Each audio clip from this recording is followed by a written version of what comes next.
This channel is part of the History Hit network.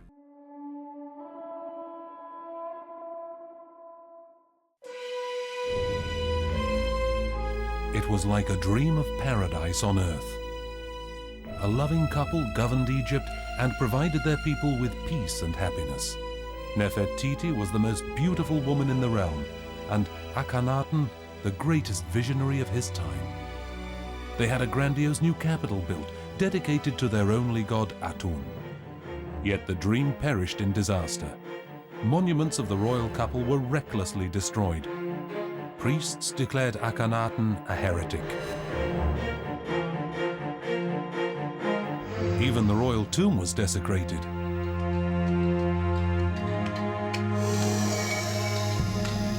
But what happened to the mummies? Did they too fall victim to the priests' hatred?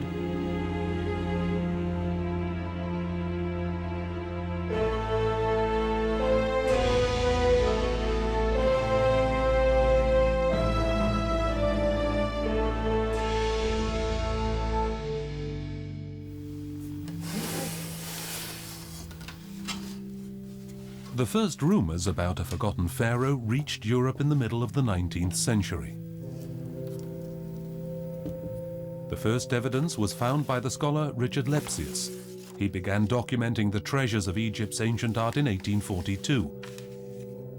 In tomb complexes and temples, his staff copied wall paintings and took casts of bas-reliefs.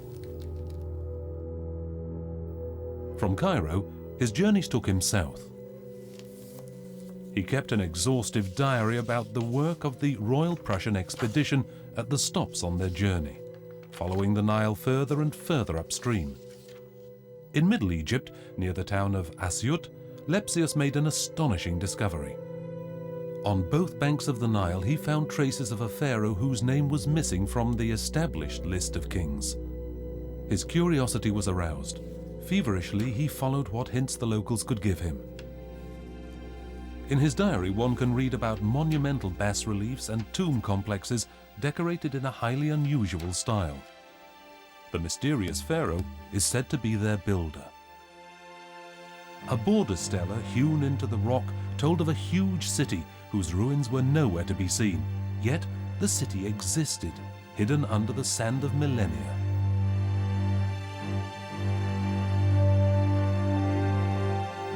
High above the small desert settlement of Tel El Amarna, holes are discernible in the rock face. Lepsius found unfinished tombs. Even the memorial statue of a deceased court official remains faceless. Nonetheless, the complex offered fascinating new insights for the German scientist.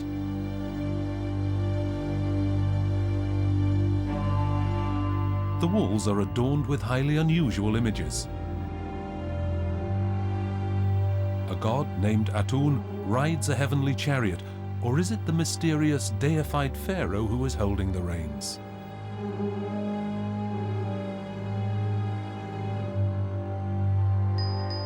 Chancellor Ramosi. His tomb, built several years previously in Thebes, was still furnished entirely in the traditional style.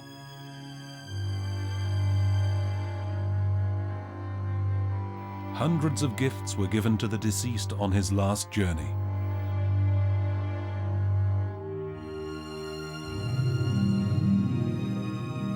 Ample food and beautiful flowers. The dead man was lacking in nothing. Even dying seems to lose its terror in these surroundings. The stay in the hereafter was made to be as comfortable as that in this life.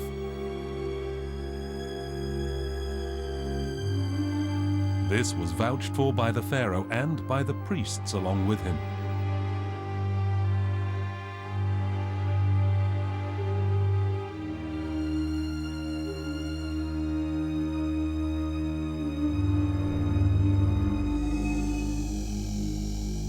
In a last sacral act, the ritual of the opening of the mouth, the corpse was finally reborn. Of this, the Egyptians had no doubt. The priest, wearing a mask of Anubis, touched the mouth, so that the dead man could once again eat, drink, and speak. The richly decorated tomb bears witness to the prosperity of that time. It was a world full of pleasures and luxury. Tribute filled the royal coffers. Egypt had never experienced such wealth before.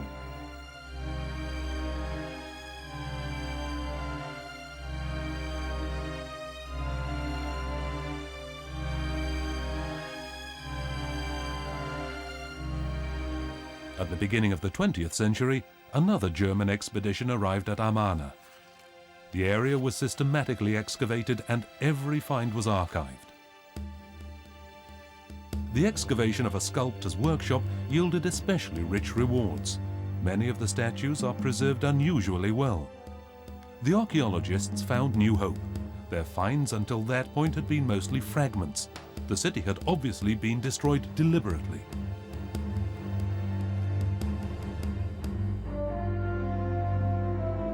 An archaeological sensation occurred on the 6th of December 1912. Excited, the workers alerted the man in charge of the dig, Ludwig Borchardt. When he carefully uncovered the find, it took his breath away. In the diary of the dig, he noted laconically, describing it as useless, "Look at it."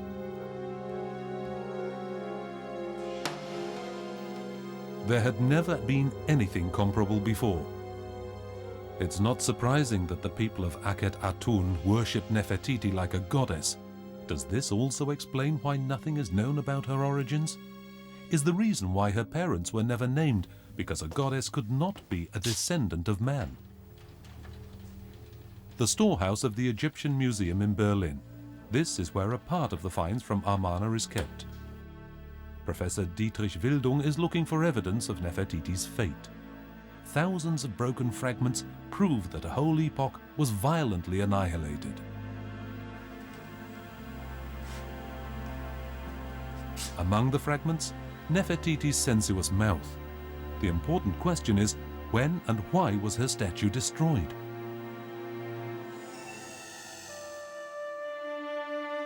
Suddenly her name ceased to appear in Akhenaten. Had she fallen out of favor and been cast out, as supposed by many scientists? The only evidence of a burial for Nefertiti is provided by these two fragments of the tomb statuette of a queen, this one which is at the Brooklyn Museum in New York, and this one from the Louvre in Paris. And this can be shown, even though they don't fit together directly, by having a middle part like this molded. This shows that both fragments may belong together. And the inscription reads, "The noble woman, the great one of the palace, the praised one of Akhenaten's, the great royal spouse Nefertiti, may she live forever." And this proves that Nefertiti was buried. Moreover, she was buried with honor, with her full titles, and not as an outcast as was supposed for a long time. This burial with honor can only have occurred in a single place, the royal tomb of Amarna. It had always been a desolate canyon. By order of Akhenaten, his whole family was to be buried here.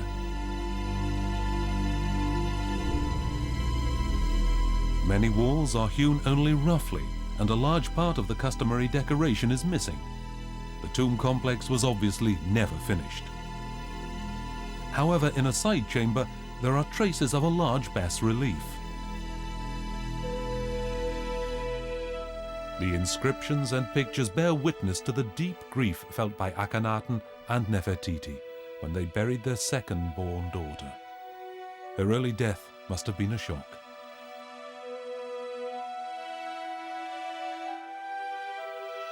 Even Atun could not shield the royal family from suffering. And even after death, Akhenaten's family did not find peace. Even the images on the walls of the burial chamber were brutally chiseled off, down to the sun disk of Atun. In the middle of the room, an empty pedestal of stone. No trace of Akhenaten's or Nefertiti's sarcophagi, and no trace of the royal couple's mummies.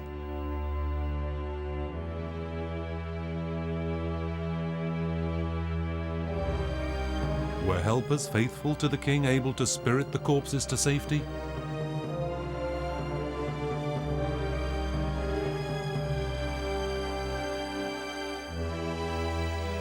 One trail leads to the famous Valley of the Kings on the western bank of the Nile near Thebes. Almost all pharaohs of the New Realm had their last resting places built here. Splendid paintings adorn the walls of the tombs even today. However, there are hardly any royal mummies left in the stone sarcophagi.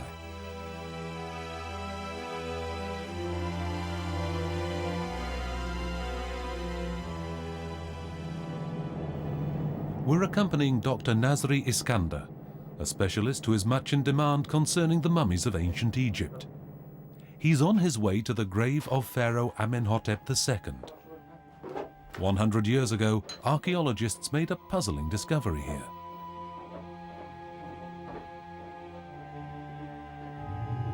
Next to the empty sarcophagus, they discovered the mummies of the most famous pharaohs. What had happened here? In 1871, the brothers Rasul were ranging throughout the western mountains of Thebes. Like almost all locals, they earned a lucrative extra wage by raiding tombs. They discovered a tomb hidden away deeply at the bottom of a crevice. No one had entered it for millennia.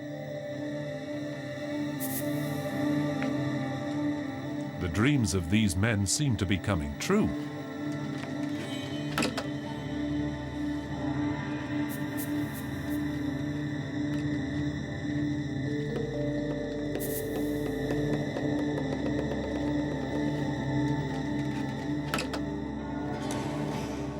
There were boxes with statuettes of the dead, statuettes of the gods, and amulets everywhere.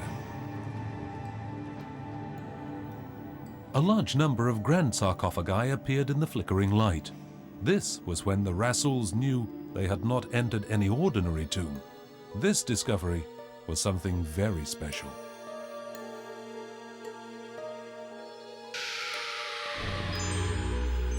There were too many sarcophagi and mummies here at once.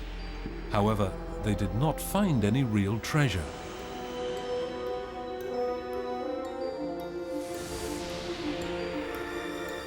They had been preempted by other grave robbers in antiquity.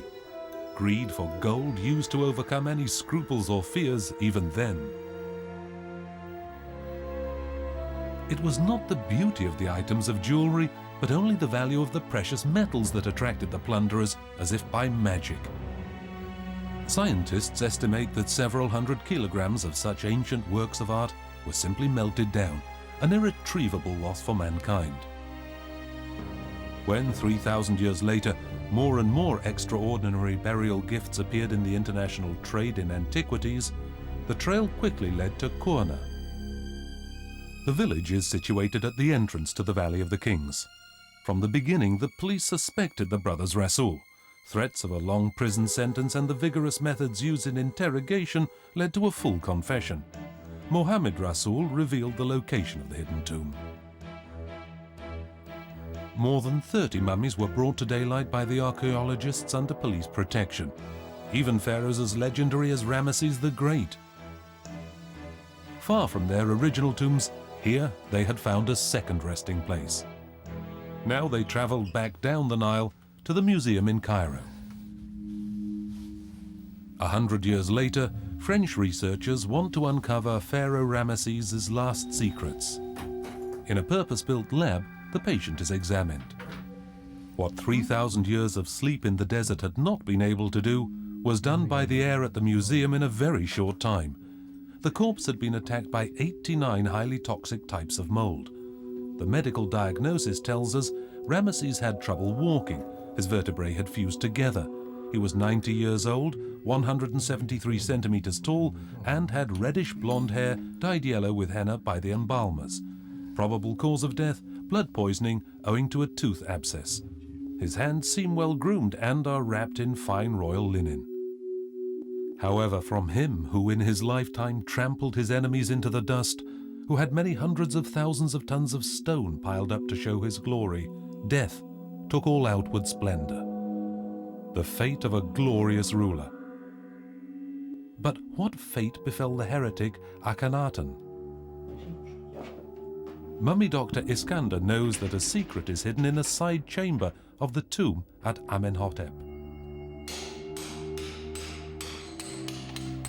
By opening it, the scientist hopes to shed light on a dark chapter of the time of the pharaohs.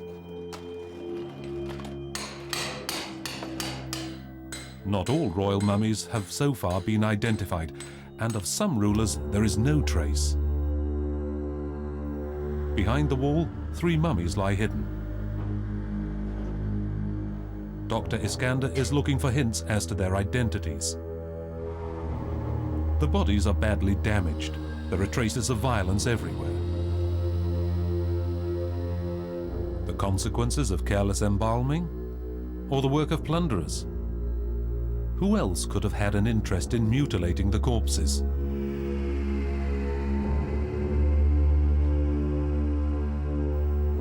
Could these mummies even be from the time when the realm was ruled by Akhenaten, who was remembered in the history of Egypt as the heretic?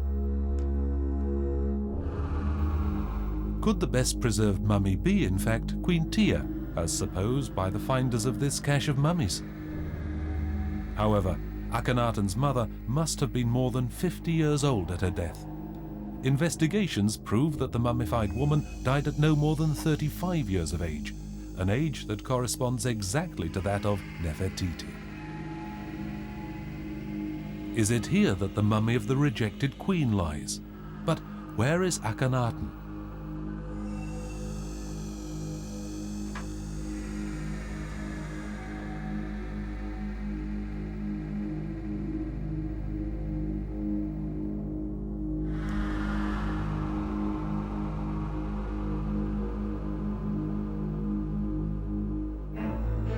Elsewhere in the Valley of the Kings, in 1907, the American archaeologist Theodore Davis made a sensational discovery.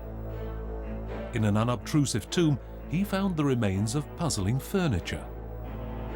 The chamber was in complete disarray. There were fragments of a shrine bearing the name of Queen Tia, magical bricks bearing cartridges with Akhenaten's name, and a gilded sarcophagus with a royal mummy. Was this the mummy of the heretic?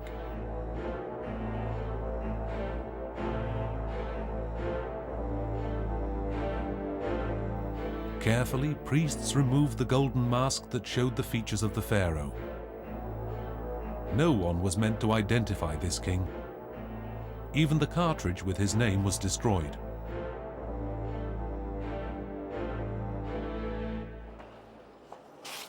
In his lab in Cairo, Dr. Iskander is comparing an X-ray of the unknown king with that of Tutankhamun.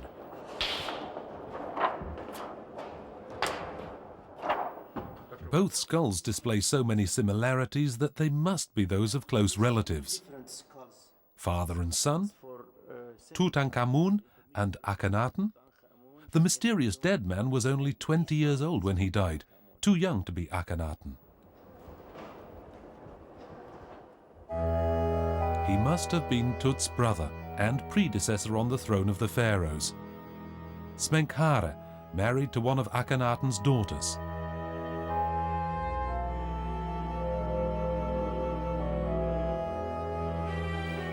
For several years, another mummy whose identity is unresolved has been kept in Dr. Iskander's laboratory. Inscriptions identify it as Amenhotep III. And then we try to make here some similarity between these two skulls. And you see that this one is too big, and always rejected by the program in the computer about the similarity. The skull here is too big than the usual. But we don't know, maybe this was replaced, or the name which was written on the coffin, on that mummy, was not clear. We are not sure anyway of this, that this is really the Amenhotep III, maybe an Amenhotep IV.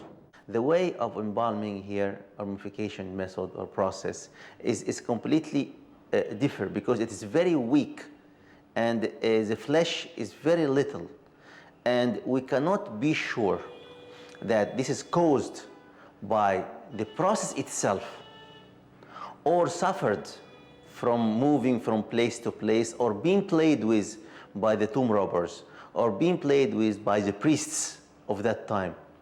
Then we have a shadow here. Might the unimaginable really be true? Did Akhenaten's mummy escape the destructive fury of his persecutors? In the rubble outside the rock tomb, archaeologists have found fragments of royal tomb furniture, parts of a sarcophagus deliberately smashed to small pieces.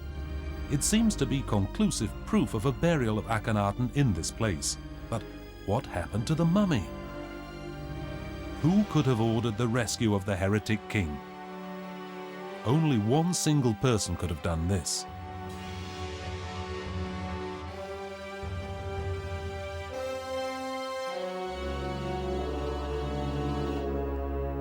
The only pharaoh in whose tomb almost the entire contents remained undisturbed for millennia, Tutankhamun, Akhenaten's son.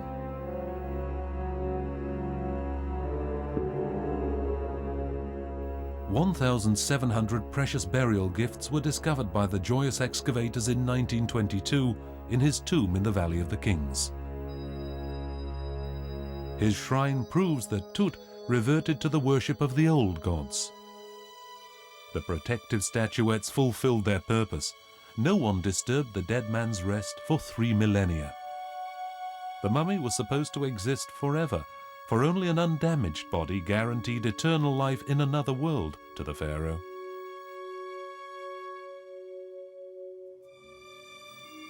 For this purpose, first the entrails were removed from the body and kept in special vessels, canopic jars. Palm wine and incense were used to disinfect the abdominal cavity. Spices masked the pungent smell of the corpse. Careful conservation of a dead body could take months, depending on the dead man's wealth, but 70 days was the minimum prescribed. Strict rules had to be observed. After washing the corpse, the embalmers retrieved the innards from the abdomen through a small cut. Only the heart, as the seat of feeling, but also of thought, kept its accustomed place.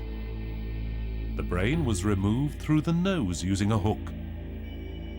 Then the most important process began, the desiccation. The corpse had to lie in a special salt for 70 days.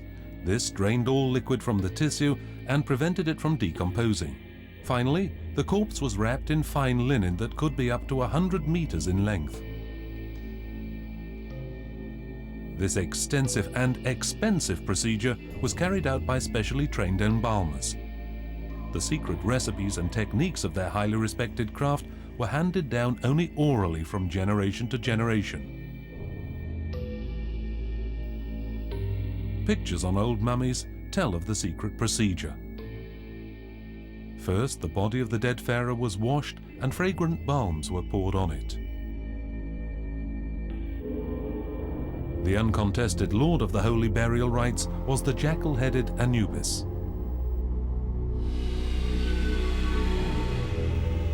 A picture that is 3,000 years old shows the god of embalming in the act of stirring bituminous liquid. During their excavations, archaeologists discovered a bowl with a black insulating compound, as if the embalmers were just taking a break.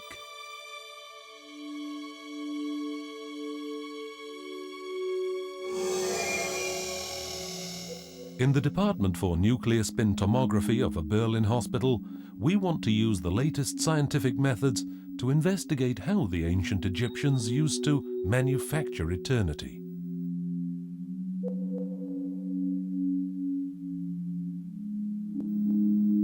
This mummy, almost 2,000 years old and from the Egyptian Fayum region, is screened in the computer tomograph. Modern archaeology has long been using such advanced techniques. In this way, precise three-dimensional images of the mummy's interior are created.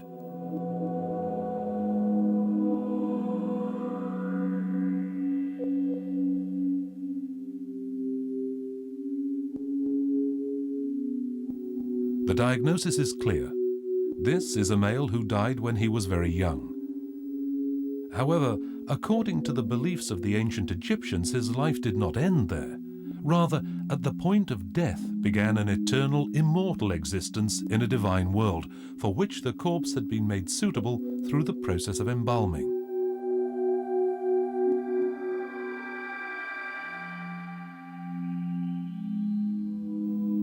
The image shows a perfect technique of preservation that has kept the corpse almost undamaged for over 2,000 years. The ancient Egyptians were masters of the art of producing eternity. This was their main concern.